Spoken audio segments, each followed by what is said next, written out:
In this video, I am going to show you how to watch NFL on your FireStick easily and quickly.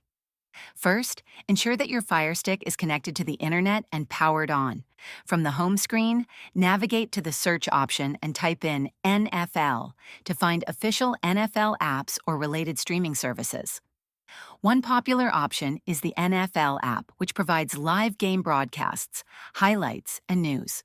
To install it, select the NFL app from the search results, click Get or Download, and wait for the installation to complete.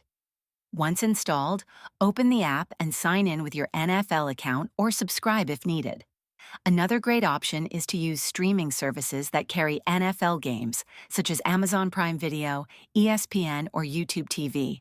Make sure you have an active subscription to these services. Search for and install the desired app from the Amazon App Store.